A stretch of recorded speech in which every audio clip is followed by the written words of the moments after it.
नैनं छिन्दन्ति शस्त्राणि नैनं दहति पावका न चैनं क्लेहयन्त्यापो न शोषयति मारुतः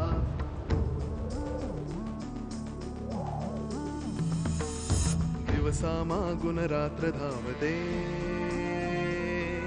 सकाळ संध्याकाळ सूत्रधार जो या साऱ्याचा नामतयाचे काय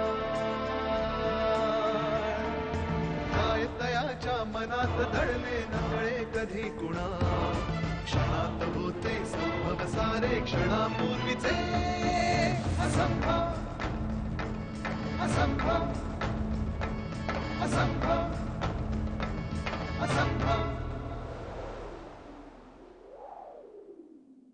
त्याच्या सोबत राहा मला प्रश्न विचारू नकोस शुभ्रा हा पार्वती वहिनीचा पुनर्जन्म आहे तिची शक्तीच आपल्याला या परिस्थितीतून तारून नेणार आहे सुलेखाला अडकवण्यासाठी तुम्ही आधीचा वापर केलात बस मनीषाच्या आईला भेटायला हवं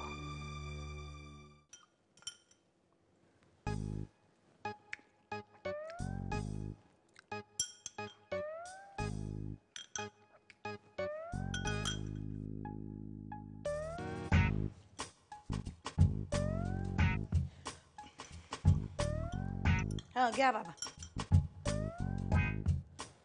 कुसुम माझं एक काम करतेस का बोला तिथे वर्तमानपत्रावर एक कागद ठेवलाय तो कागद आणि वर्तमानपत्र घेऊन ये जरा इकडे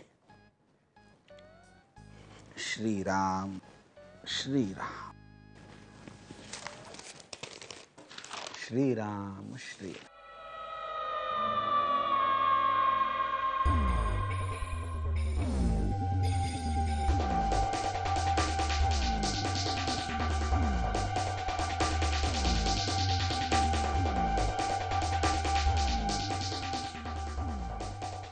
अगं ही दळभद्री मूर्ती कोणी आणली इथे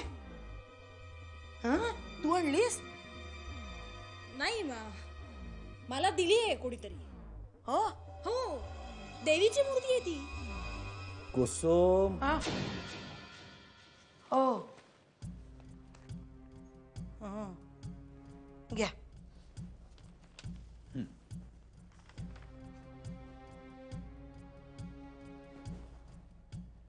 काय ग काही हवंय का नाही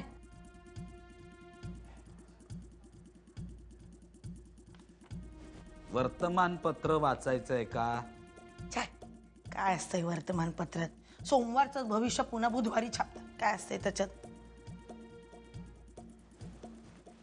मग चेहऱ्यावर एवढं मोठं प्रश्नचिन्ह का आहे हे काय नाही काय नाही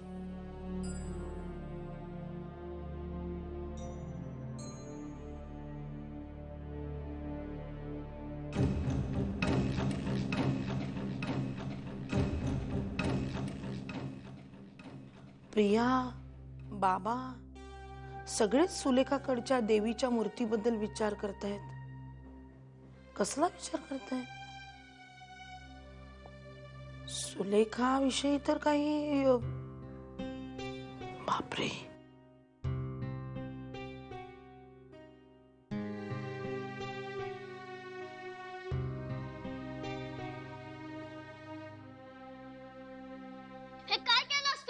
You deserve it, Manisha. खूप दुष्ट आहेस तू Sulekha. I'll never talk to you. Ground वर पण सगळ्या मुली मला सांगतात सुलेखा is a witch. चेटकीन म्हणतात त्या तुला माहितीये? पण मी आजपर्यंत लक्ष नाही दिलं कारण तू मैत्रीण होतीस माझी. But now I say you are a witch and you have always been a witch. असं परत बोललीस तर बघ जीव घेईल तुझा मनीषा. दुसरं येतं काय ग तुला? तुझा आजच नाही खूप चांगली ओळखते मी तुला. Nobody knows you better than me. काय माहिती तुला? Speak out. काय माहिती तुला? बोल नाही तर बघ हा. मनीषा मनीषा मनीषा काय चाललंय हे सगळं काही नाही मम्मा तू चल इथून नंतर सांगेन तुला. मनीषा एक शब्दही बोललीस तर मी तुला सुलेखा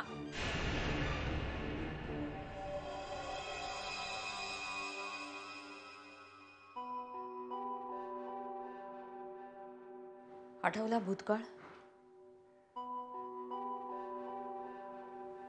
भूतकाळही आठवला आणि भविष्यकाळ. काय करायचं ठरवलंस? मनीषाच्या आईला तर भेटावंच लागणार.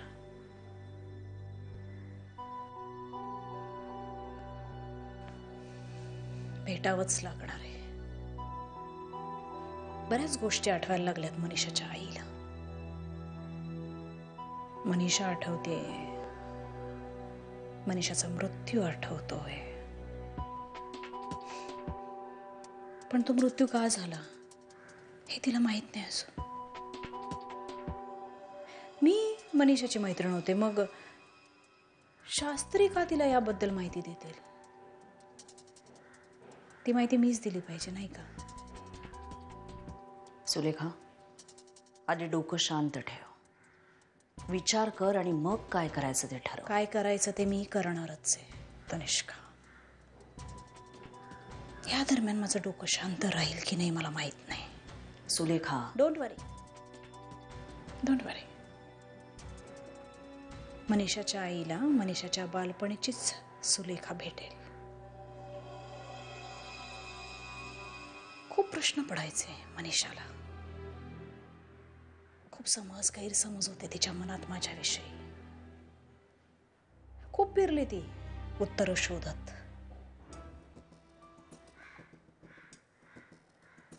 मुळात माझ्याविषयी ज्यांना प्रश्न पडतात ते मला आवडतच नाहीत. कारण का त्यांना पडलेल्या प्रश्नांची उत्तरही तेच देतात आणि पूर्णविरामही तेच. माझं प्रश्नचिन्ह जर असेल तर पूर्णविरामही माझाच असतो. पूर्णविराम देता देता त्यांनी तुला ओळखलं तर? नाही ओळखणार. त्यांनी मनीषाच्या लहानपणीची सुलेखा पाहिली.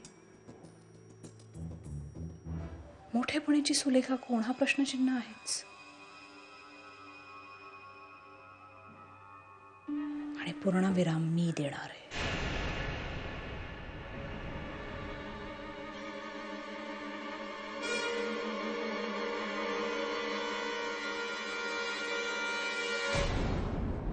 हॅलो, दीनानाथ शास्त्री आहेत का? बोलतोय. आपण? मी मनीषाची आई बोलते. आपली वाड्यावर ओळखलं. बोला.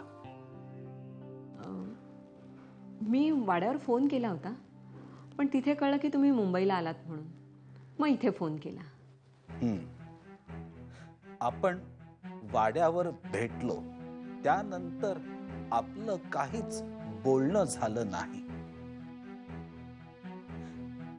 त्या दिवशी प्रथमेश तुमच्याशी जसा वागला त्यावरून अनेक प्रश्न मनात घोळत राहिलेले आहेत.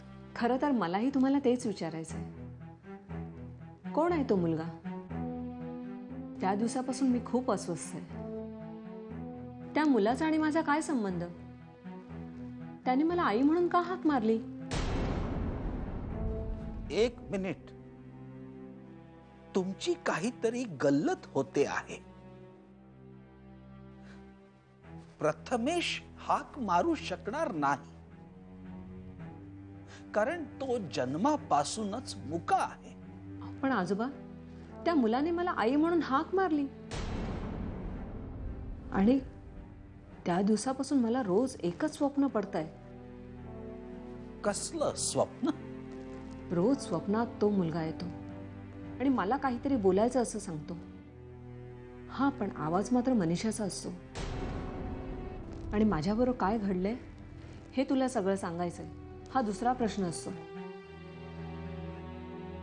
मनीषाबरोबर जगलेले प्रत्येक क्षण डोळ्यासमोरून जातात. मला तुम्हाला बरंच काही सांगायचं आजोबा. तुम्ही सांगताय ते सगळं विलक्षण आहे.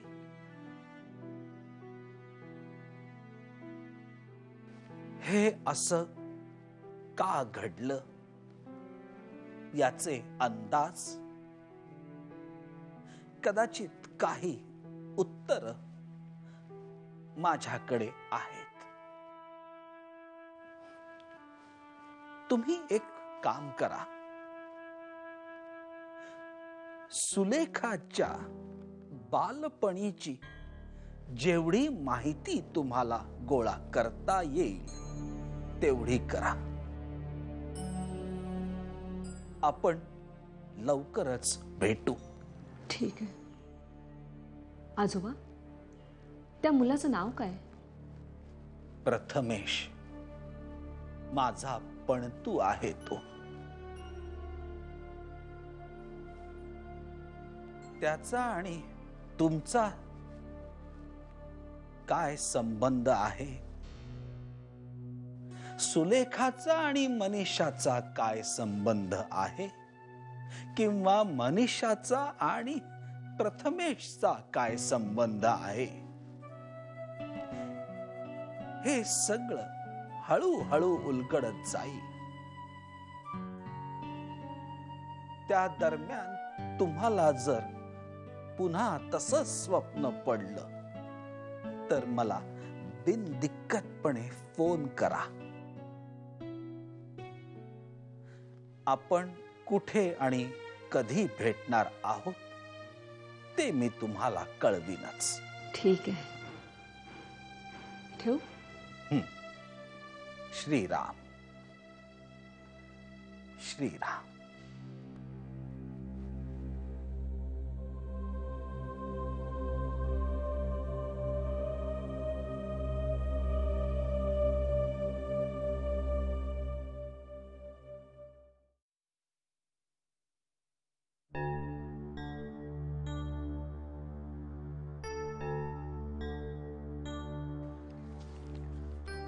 शुभ्रा, काय ग? काय करतेस तू? अगं काल एक मासिक चाळत होते, तेच शोधते. मी देईन तुला ते मासिक नंतर शोधून. आत्ता जरा ऐक ना माझं. काय झालं? शुभ्रा, मला विक्रांतचा फोन आला होता. मग? तुला माहितीच आहे ना, पोलिसांनी सुलेखाला पकडलं, मग दादाला पकडलं.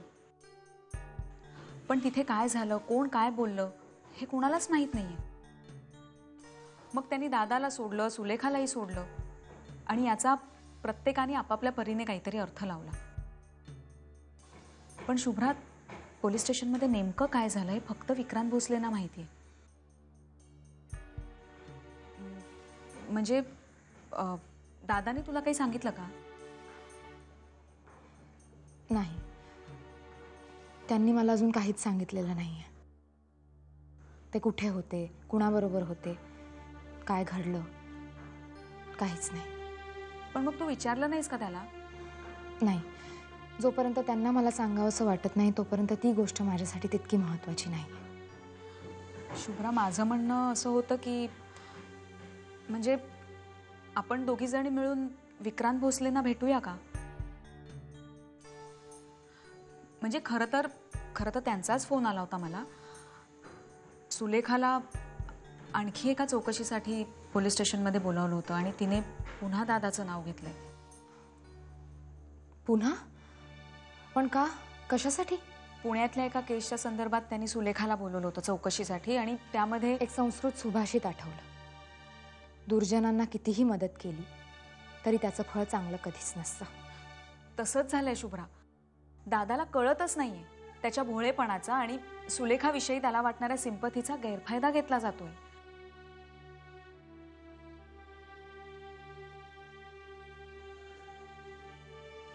शुभ्रा, फार कठीण नाहीये तिचं पुढचं पाऊल ओळखणं. म्हणजे? प्रिया, आदिनाथांचा तिच्यावरचा विश्वास हेच तिचं बलस्थान आहे.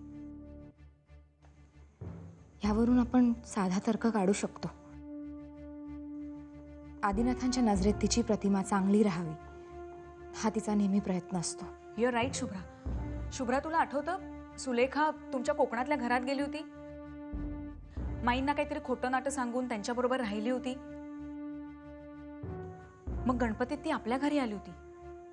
तेव्हा एकदाच दादाला भेटली आणि त्याला असं काही पडवलं की त्याने तिच्या सगळ्या सांगण्यावर विश्वास ठेवला होता, आठवतं?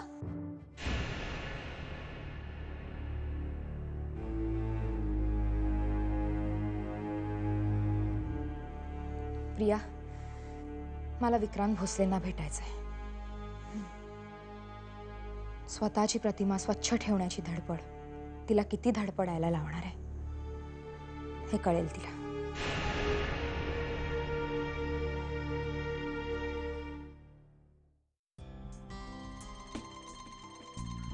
प्रथमेश कोण आहे हा प्रथमेश? काय संबंध आहे त्याचा माझ्याशी, माझ्या गतजन्माशी? त्याची प्रत्येक भेट सतत जुन्या संदर्भांना, आठवणींना का जागी करणारी ठरते.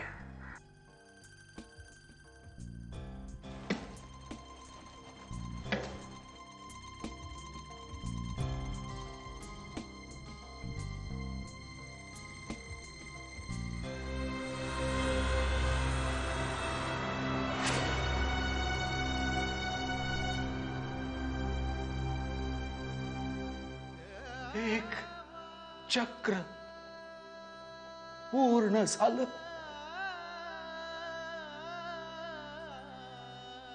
मला स्वप्नातही वाटलं नव्हतं हे सगळं पुन्हा माझ्या डोळ्यांना दिसेल. तेव्हा पाहिलेला वाडा आणि नंतर मिसेस शास्त्रींच्या भेटी. शास्त्र्यांचा वाडा हाच आहे का?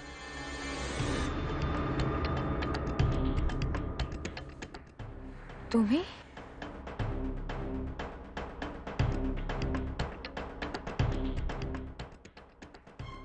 आणि आता प्रथमेशची एक भेट.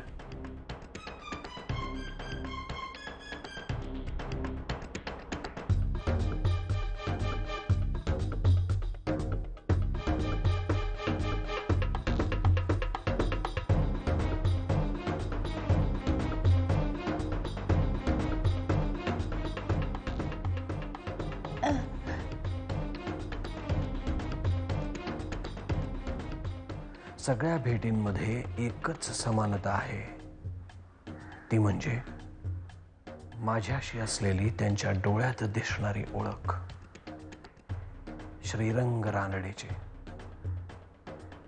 येस, ही ओळख श्रीरंग रानडेची आहे, विराज सामंतची नक्कीच नाही. पण मग काय अर्थ असेल या ओळखीचा? किती घटना असतील ज्या कदाचित प्रथमेशला दीनानाथ शास्त्रींना आठवत असतील. दीनानाथ शास्त्री. येस,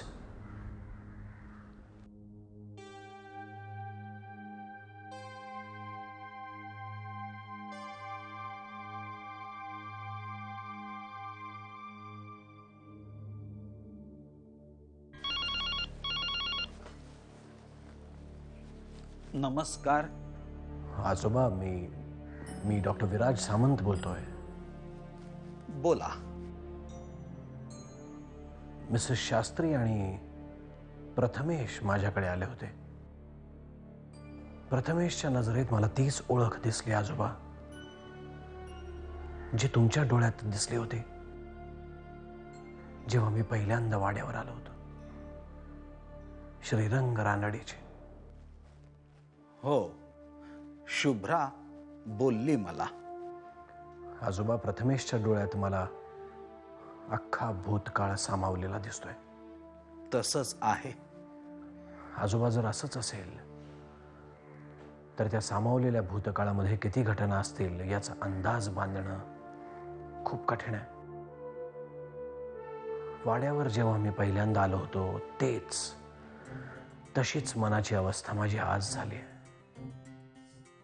श्रीरंग रानडेविषयी मनात अनेक शंका कोडी पडायला लागलेत आणि याची उत्तरं जाणणारे फक्त तिघच जण आहेत आजोबा. प्रथमेश, शुभ्रा आणि तुम्ही. म्हणूनच तुम्हाला आणि प्रथमेशला मला एकत्र भेटण्याची इच्छा आहे. जरूर भेटू. जसे तुम्हाला प्रश्न पडलेत तशाच इथेही प्रश्नांच्या मालिका सुरू झाल्या आहेत. त्यांची उत्तरही सापडता आहेत. पण मला थोडा वेळ द्या, मग आपण नक्की भेटू. नक्की आजोबा. तुमच्या फोनची वाट पाहतोय मी. ठीक आहे. श्रीराम श्रीराम.